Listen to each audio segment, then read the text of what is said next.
ঢাকা বিশ্ববিদ্যালয়ের মহসিন হলে 16 বছর আজান দিতে দেয়নি সালেমরা।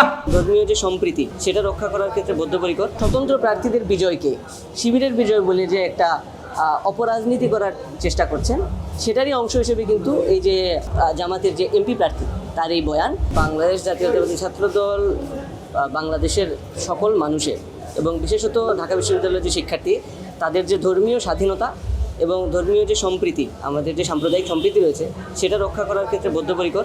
এবং সকল সময়ে আমরা মানুষের যে ধর্মীয় চর্চা, ধর্মীয় রীতিনীতির যে চর্চা আছে, মানে ধর্মীয় যে প্র্যাকটিস আছে, সেগুলোর আমরা সবসময়ই স্বাধীনভাবে চর্চার পক্ষপাতী। এবং সেদিক থেকে দেখে যে এই যে ডাকসু নির্বাচনটি শেষ হলো, এরপর থেকেই আমরা কিন্তু দেখতে পাচ্ছি যে বিভিন্নভাবে এই যে ছাত্র শিবিরের যে বিজয়, সেটাকে ইসলামের বিজয় হিসেবে দেখানোর একটা মিথ্যা প্রচেষ্টা চালানো হচ্ছে। বান্ডেল থাকলে প্রতি সেনমানিতে টাকা বাঁচবে। বিকাশ সেনমানি বান্ডেল কিনে জিতুন প্রতি লেনদেনে। এবং একই সাথে আরেকটি মিথ্যা প্রচেষ্টা চালানো হচ্ছে যে বিভিন্ন হল সংসদে যে স্বতন্ত্র প্রার্থীরা বিজয়ী হয়েছেন তাদেরকে শিবিরের প্রার্থী হিসেবে প্রচারণা করে একটা মানে রাজনৈতিক ফায়দা লুটার একটা চেষ্টা কিন্তু করা হচ্ছে। তো সেটাকে আমরা নিন্দা জানাই। এবং ইতিমধ্যেই মহসিন হলের যে ঘটনাটা, এবং মহসিন হলের ঘটনা না, বরং মহসিন হলকে নিয়ে একটা বানোয়াট গল্প সাজিয়ে জামাতের যে এমপি প্রার্থী আমির হামজা তিনি কিন্তু তার ওয়াজ মাহফিলে এটা প্রচার করেছেন। এবং সেটিরও কিন্তু প্রতিবাদ মহসিন হল যে শাখা, আমাদের হাজী মোহাম্মদ মহসিন হল শাখা বাংলাদেশ জাতীয়তাবাদী ছাত্রদল ঢাকা বিশ্ববিদ্যালয়ের তার আহ্বায়ক সদস্য সচিব সেটার প্রতিবাদ লিপি কিন্তু জানিয়েছে। এবং সেখানে আমাদের বক্তব্য খুবই স্পষ্ট যে ধর্মকে পুঁজি করে কোনো অপরাজনীতি কিন্তু এই যে বাংলাদেশ জাতীয়তাবাদী ছাত্রদলের কোনো নেতাকর্মী সহ্য করবে না, যেমন তেমনি ঢাকা বিশ্ববিদ্যালয়ের প্রত্যেক শিক্ষার্থী আমরা বিশ্বাস করি সেটাকে সহ্য করবে না। এবং আমির হামজার এই বক্তব্যকে কেন্দ্র করে বাংলাদেশ জাতীয়তাবাদী ছাত্রদলের যে নেতাকর্মীরা তারা যে প্রতিক্রিয়া জানানোর আগেই কিন্তু যে হলের যারা আবাসিক শিক্ষার্থী, যারা দীর্ঘদিন ধরে হলে বসবাস করে আসছে, এবং যে সাবেক শিক্ষার্থীরা তারা কিন্তু এইটার বিষয়ে একটা নেতিবাচক প্রতিক্রিয়া অনলাইনে এবং অফলাইনে জানিয়ে আসছিলেন, যেটারই ফলশ্রুতিতে কিন্তু বাংলাদেশ জাতীয়তাবাদী ছাত্রদলের যে হাজী মোহাম্মদ মহসিন হল শাখা তারা কিন্তু সেটার প্রতিবাদ লিপি জানিয়েছে। এটা কিন্তু শুধু যে আমির হামজার এই বক্তব্য সেটি নয়, বরং এই ছাত্র শিবিরের বিজয়ের পর থেকে কেন্দ্রীয় সংসদে ছাত্র শিবিরের বিজয়কে পুঁজি করে বিভিন্ন হলের যে স্বতন্ত্র ভিপি প্রার্থীরা, জিএস প্রার্থীরা যারা বিজয়ী হয়েছেন তাদেরকে শিবিরের প্রার্থী বলে সাজিয়ে, অথবা হয়তো তারা আসলেই শিবিরের প্রার্থী আমরা তো জানি না, কারণ হল কেন্দ্রিক যে শিবিরের ছোট ছোট টিম রয়েছে বলে ঢাকা বিশ্ববিদ্যালয়ের ছাত্র শিবিরের যে সভাপতি জানিয়েছিলেন সেই টিমগুলো কিন্তু প্রকাশ করা হয়নি।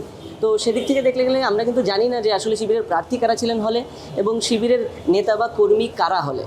তো সেই অস্পষ্টতাকে কাজে লাগিয়ে কিন্তু জামাতের বিভিন্ন পর্যায়ের নেতাকর্মীরা অনলাইনে এবং অফলাইনে বিভিন্ন ধরনের বক্তৃতার মাধ্যমে এই স্বতন্ত্র প্রার্থীদের বিজয়কে শিবিরের বিজয় বলে যে একটা অপরাজনীতি করার চেষ্টা করছেন, সেটারই অংশ হিসেবে কিন্তু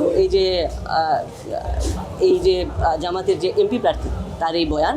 এবং সেটার মাধ্যমে কিন্তু কোনো ইতিবাচক রেসপন্স কিন্তু ঢাকা বিশ্ববিদ্যালয়ের শিক্ষার্থীদের কাছ থেকে তারা পায়নি, বরং শিক্ষার্থীরা অত্যন্ত বিরক্ত হয়েছে এবং তারাও কিন্তু বাংলাদেশ জাতীয়তাবাদী ছাত্রদলের মতো করেই নিন্দা জানিয়েছে। এক সময়ে যে যারা ছাত্রলীগের একনিষ্ঠ কর্মী ছিল তাদেরকে নিয়েই কিন্তু দেখা গেছে যে পরবর্তীকালে ছাত্র শিবিরের বিভিন্ন কমিটির আত্মপ্রকাশ ঘটেছে। তো সেদিক থেকে দেখতে গেলে যে ছাত্রলীগ নিজেকে ইসলাম বলেন কিংবা অসাম্প্রদায়িকতা বলেন তাদের টার্ম অনুযায়ী, সেটার একমাত্র হর্তাকর্তা হিসেবে দেখানোর জন্য মাঝে মধ্যে যে ধর্মীয় সম্প্রীতি বাংলাদেশে রয়েছে সেটার বিরুদ্ধে যে বিভিন্ন ধরনের পদক্ষেপ নিয়েছে, যেগুলোর অংশ কিন্তু ছাত্রলীগের এইসব নেতাকর্মী যারা পরবর্তীকালে ছাত্র শিবির হিসেবে আত্মপ্রকাশ ঘটিয়েছেন তারাও কিন্তু এইসব সিদ্ধান্তের অংশ ছিলেন এবং এইসব সিদ্ধান্ত বাস্তবায়নে পদক্ষেপ নিয়েছেন। তো তাদের এই ক্ষেত্রে পূর্বে যা ঘটেছে সেক্ষেত্রেও তাদের কোনো দায় এড়ানোর জায়গা আছে বলে আমার মনে হয় না।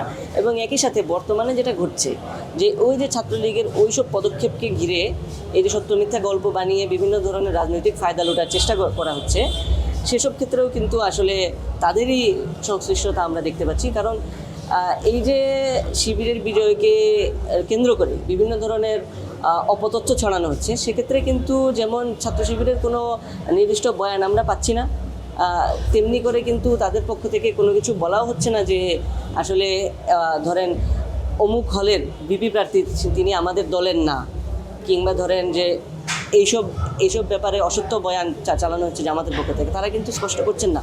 তো এক্ষেত্রে তাদের দায় আসলে এড়ানোর জায়গা কতটুকু সে বিষয়ে আমি সন্দেহ।